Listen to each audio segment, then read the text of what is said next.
በስመ አብ ወወልድ ወመንፈስ ቅዱስ አሐዱ አምላክ አሜን።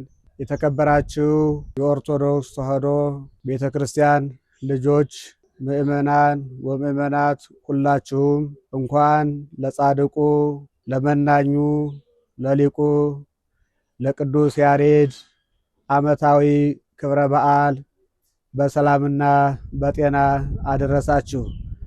የታላቁ የጻድቁ የሊቁ አባታችን የቅዱስ ያሬድን ዓመታዊ ክብረ በዓል ብፁዓን አበው ሊቃነ ጳጳሳት፣ ሊቃውንተ ቤተ ክርስቲያን፣ ካህናት፣ ዲያቆናት፣ በርካታ ሕዝበ ክርስቲያን በተገኙበት ታኅሳስ 11 ቀን 2018 ዓመተ ምህረት በታላቅ መንፈሳዊ ስነ ስርዓት እናከብራለን።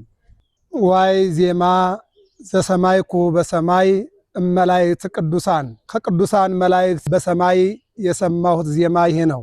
ቅዱስ ያሬድ በ505 በአክሱም ከተማ የተወለደው እነሆ በ6ኛው ክፍለ ዘመን ህዳር 6 ቀን ወደ ሰማይ የተነጠቀው ከሱራፌል ከኪሩቤል ጋራ ዝማሬ መላእክትን ይዞልን ወደ አክሱም ጽዮን የተመለሰው በንጉሱ አጼ ገብረ መስቀል ዘመን እሱ ከሰማይ ወባቲ ለዛቲ ቤተ ክርስቲያን ሥርዓተ መላእክት አርያ ዘበሰማያት ቤተ ክርስቲያን ትትሜሰል በጽርሐ አርያም ዘላይሉ በኢዮር በራማ በኤረር ይዘመር የነበረውን ስብሐተ እግዚአብሔር ወደ መሬት አውርዶ በንጉሱ አማካይነት ለጸዋትወ ዜማ ለአገልግሎት እንዲበቃ ቢቀርብም አባቶቻችን በወቅቱና በሰዓቱ ለመቀበል ቢከብዳቸው አጼ ገብረ መስቀል ከታኅሳስ 1 ጀምሮ እስከ ታኅሳስ 7 ቀን ሱባኤ ገብተው እግዚአብሔር እንዲጠይቁ ጋበዟቸው።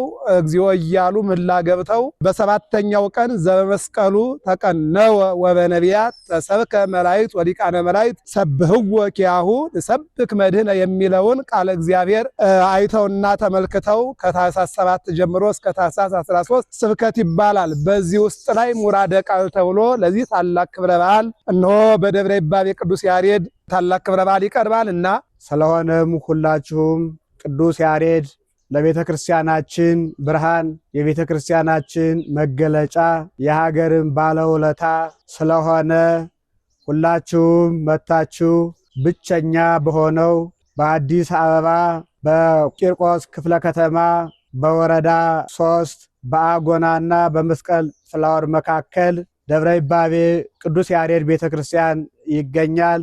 ሁላችሁም ተገኝታችሁ ታኅሳስ 11 ቀን 2018 ዓመተ ምህረት በዓሉን አክብራችሁ እንድትከብሩ በማክበርና በትሕትና መንፈሳዊ ጥሪያችንን እናስተላልፋለን። አባታችን እንዳሉት እንደተናገሩት መልእክቱን ሰምታችሁ በቅዱስ ያሬድ ቤተክርስቲያን በንግሱ በዓል ጠዋት እዛው እንገናኝ፣ እንዳትቀሩ።